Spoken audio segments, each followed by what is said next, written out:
Ladies and gentlemen, I am so really grateful and blessed to be standing in Alaska right now, and the view here is amazing because I'm looking. Can't beat it. I'm serious. Jeff Landfield here from Anchorage, Alaska, and Jeff's passion is politics. He is running for state senate, and we are at basically in a park. It's got a memorial here for Alaskans lost to the U.S. in Vietnam and in Korea and in Iraq. And behind it are the most beautiful mountains. I mean, Alaska is just stunning. The sun is shining. This is the Chugach Mountain Range here, one of the longest ranges in the country. It's gorgeous. So huge peaks all over. It's long. It's very pretty. Thank you for meeting with us. This strip right here used to be an airport a long time ago. Really? Yeah, it was the old Anchorage Airport a long time ago, and then they converted it to a park. Tell everybody what brought you here to Alaska, because you're not originally from here. I'm not. No, a lot of people, you ask them where they're from, and they don't say Alaska. I mean, there's people that are from here, but a lot of people came here. I was 19. I was living in New Mexico. I was raised in New Mexico, and I just was a little bit frustrated and kind of tired of being in the same place my whole life, and just didn't see much changing with my friends and the group I was in. So I said to a buddy who I went to high school with, he was going to school in Boulder. I went to school at University of New Mexico for a year after high school. I said, I'm moving to Alaska, and do you want to come with me? And he agreed, and we in August 2004 we got in our cars and drove to Alaska. What was it you were looking for here? It was really before the whole kind of all the television shows and Palin and all of the Alaska being kind of famous for all this stuff. So to me, it represented just something far away and adventurous. And back then it was like Alaska. What's Alaska? My vision of Alaska, what I thought Alaska would be, was, I'll be honest, a bit different when I got here, because you get here, it's a city. Anchorage is a city. It's got all the amenities of a city. We just had that conversation on our drive here. Yeah, I mean, you don't, there's parts of Alaska, I've been all over Alaska. I lived in Southeast for a while, and I've traveled all over the state, and there's parts of Alaska that are, nothing like Anchorage. But I like Anchorage. It's a great place to live. There's good people here. You have all the kind of amenities of a city, but I can drive 20 minutes back there and I can go hiking, and I can be totally out of the city, and I can spend hours or days hiking and seeing nobody and just seeing the wilderness and having a great time and seeing some of the prettiest landscapes in the world. So how did your passion for politics begin? Honestly, in 2007, I was watching the presidential debates, and Ron Paul really inspired me and a lot of people to get involved, and his message resonated with me, of non-intervention and talking to people instead of going to war with people. And I got really excited, and I went to the Republican state convention and got involved, and I've been involved ever since. And you have a full-time job. I do, yeah. And you're currently running for state senate. Mm-hmm. Can you tell everybody what that process is like? Well, it depends. Some people run and they kind of don't do much, and some people run and it's all they do. So basically, you file to run for office. You have to do some forms, disclose your income, some questions about what office you're running for, and then once you do that, you can raise money. You have events. You go door to door. I'm doing a lot of stuff with social media, which is a bit different. A lot of people historically haven't really grasped onto that, especially up here. So we're doing videos, and we're doing all kinds of stuff with Facebook and Twitter and Instagram. But really, it's about getting as many more votes than the other guy. So it's going door to door. That's a big part of it. Alaska's such a small state population-wise that you can, especially in Anchorage, where the districts are pretty small. Parts of Alaska, some districts are bigger than many states. So you have to fly to different villages or different cities to be able to talk to people. Here in my district, I can walk the whole district and talk to everybody who will probably vote in the primary. And when is that? Like, what's the timeline? August 16th is the primary. Okay. And then there's a general election in November, but in my district, it's a Republican district.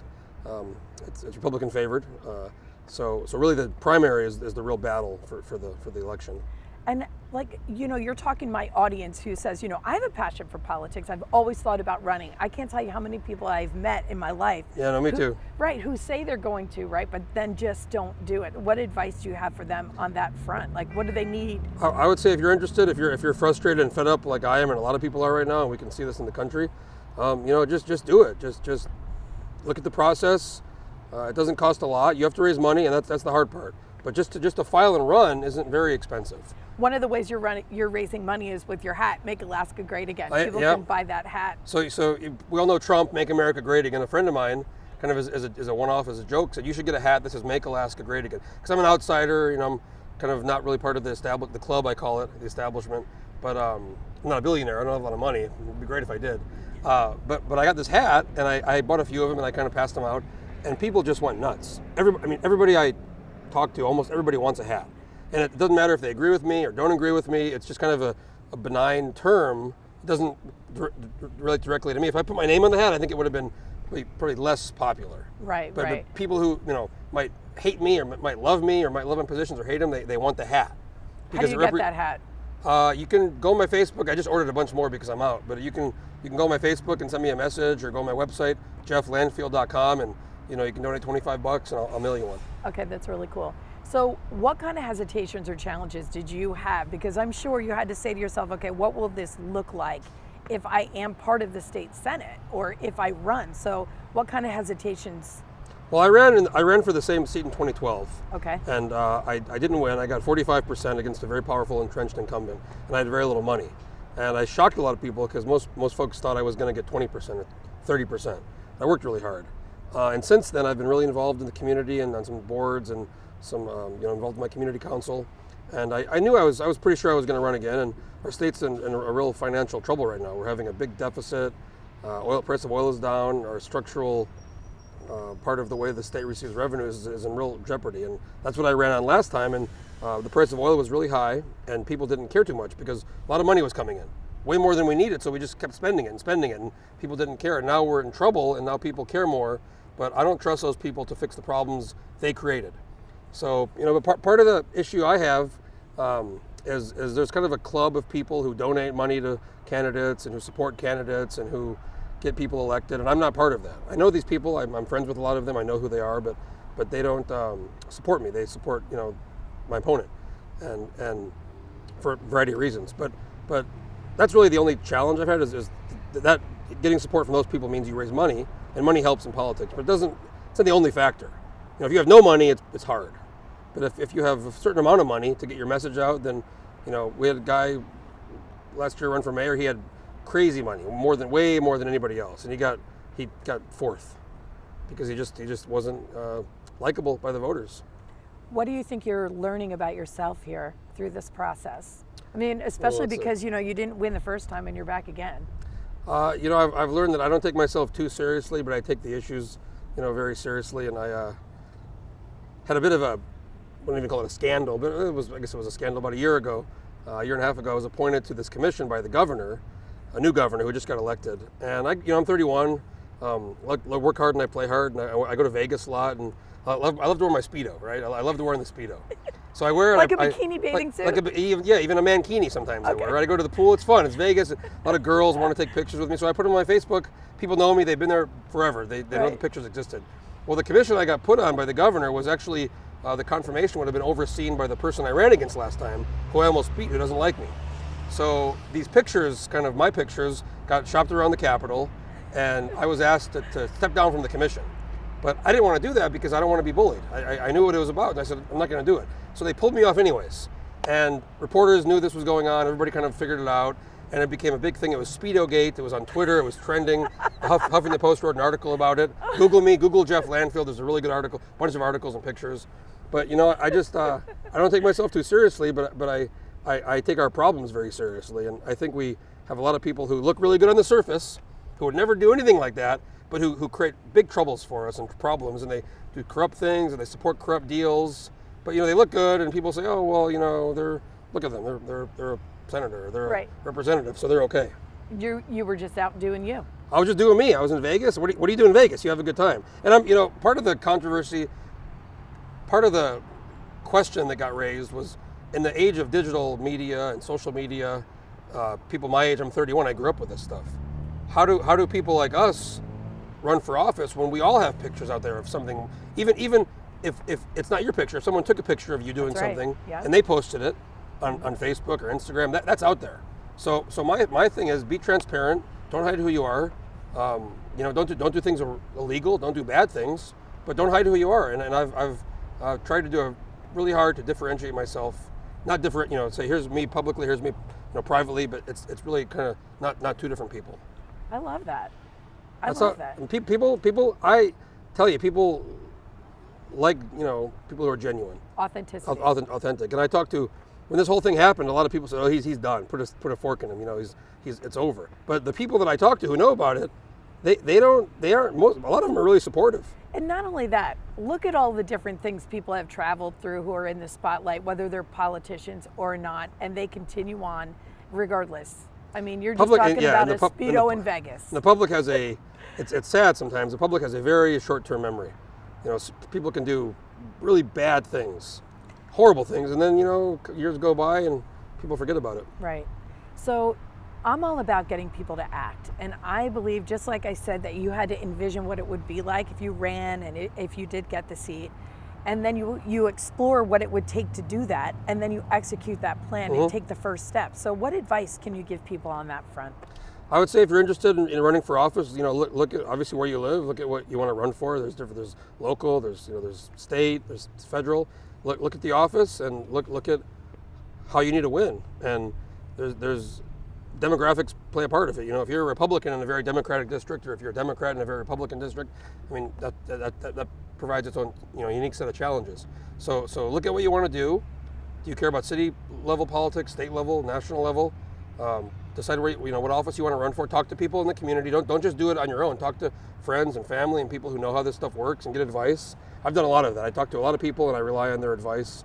And what I will say though is, as far as talking to people and getting advice and, you know, deciding what you want to do if you're going to run for office, in the end you have to go with your gut, and you have to make your own decision, and you have to do what you think is right, and listen to people and take their advice and take their input.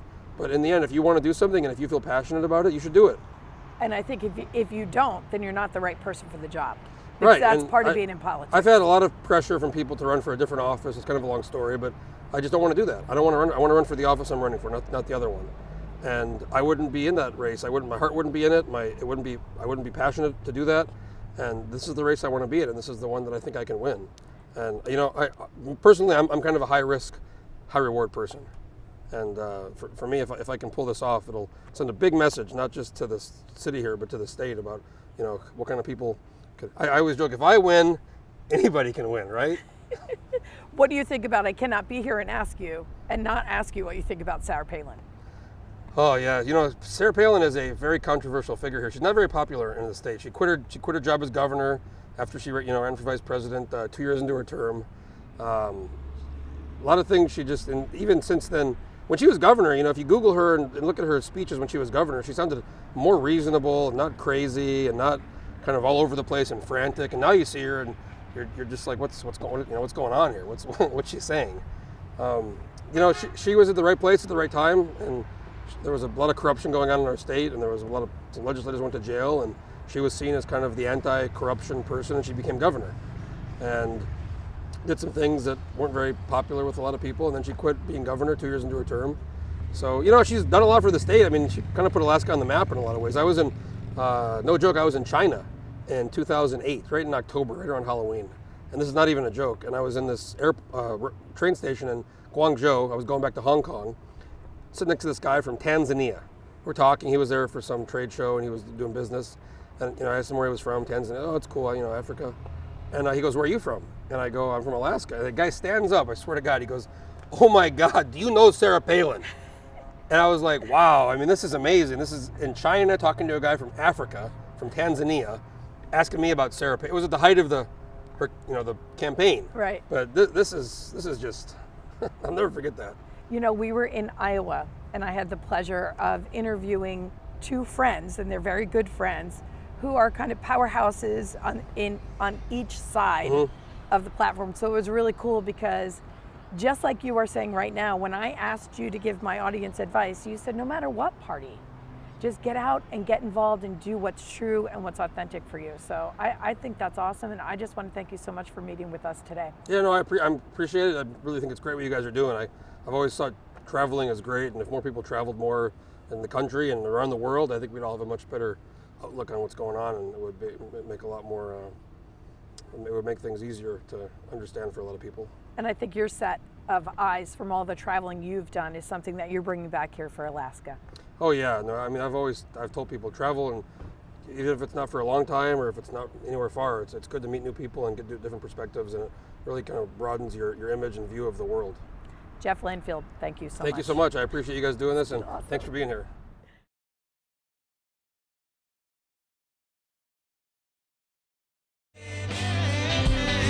And I talk to you, and I talk to you, and I talk to you, and I talk to you, and we love, and we hate, and we demonstrate. We try to relate. This is my breakthrough.